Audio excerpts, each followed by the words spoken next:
from the standpoint of America, the EU treats us very, very unfairly, very badly. They have a large tax that we know about, and a VAT tax, and it's a very substantial one. He had no intention, in my opinion, of settling this war. I think he wanted the whole thing. Mr. President, have you just made a decision on what level you will seek on tariffs in the European Union?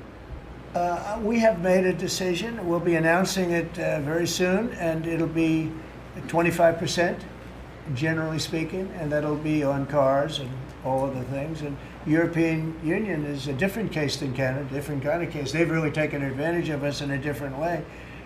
The European Union's it was formed in order to screw the United States. I mean, look, let's be honest. The European Union was formed in order to screw the United States. That's the purpose of it. And they've done a good job of it, but now I'm president. What will happen if these countries or the EU retaliate? They can't. I mean, they can try, but they can't.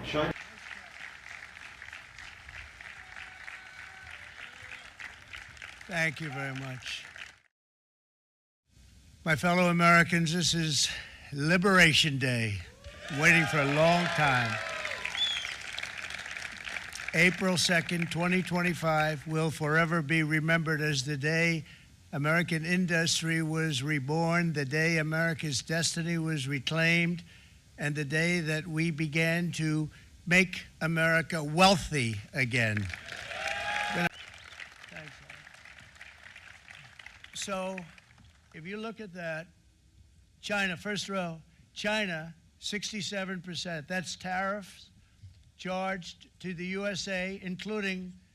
President Trump's announcement of universal tariffs on the whole world, including the European Union, is a major blow to the world economy. I deeply regret this choice. Let's be clear-eyed about the immense consequences.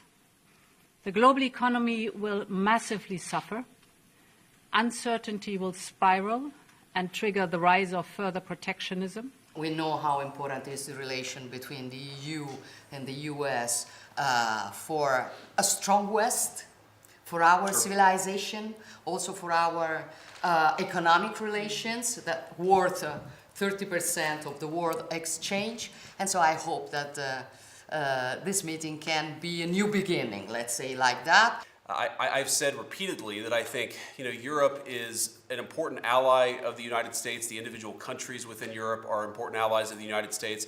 But of course we have some disagreements, as friends sometimes do, on issues like trade. And we also have many agreements and many things that we can work on together.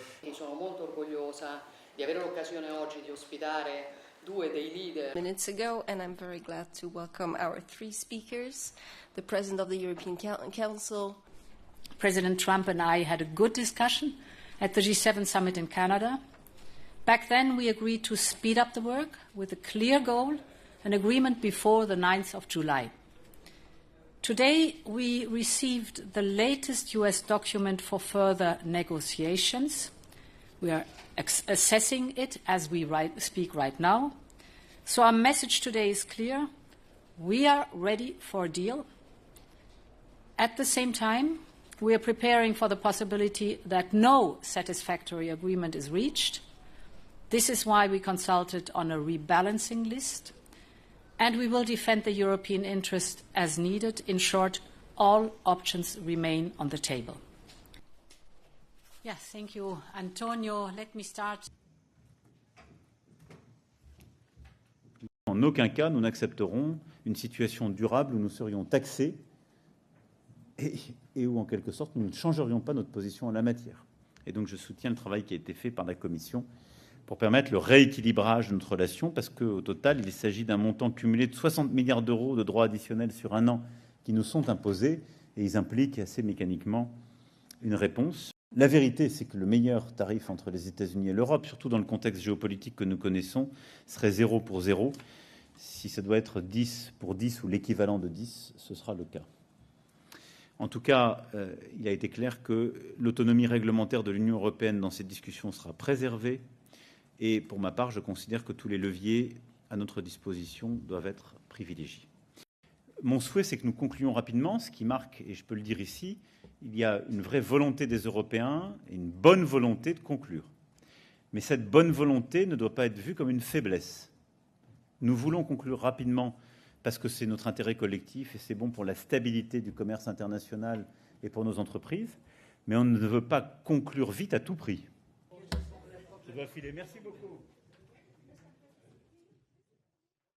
Thank you very much, and I'd like to ask Caroline, who's become very famous, big star.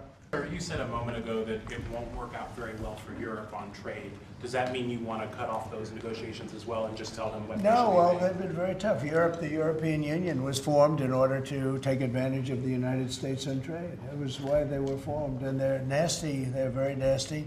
We have a good relationship. I'm dealing with Ursula right now and the group, but it's a very tough situation. They have been unbelievably bad to us. If you look at past precedents, they've treated them very badly. They're being very nice to me because I get it. I know the system, and we have the cards. We have the cards far more than they do. And the problem is they have a lot of very unfair taxes. They have a lot of taxes that you wouldn't put on, and they sue all our companies. They're constantly suing Apple and Google and all of these companies, and they're getting, in front of judges that essentially almost work for them. I guess they do work for them. They're European Union judges. Congratulations. Thank you very much, Mr. President.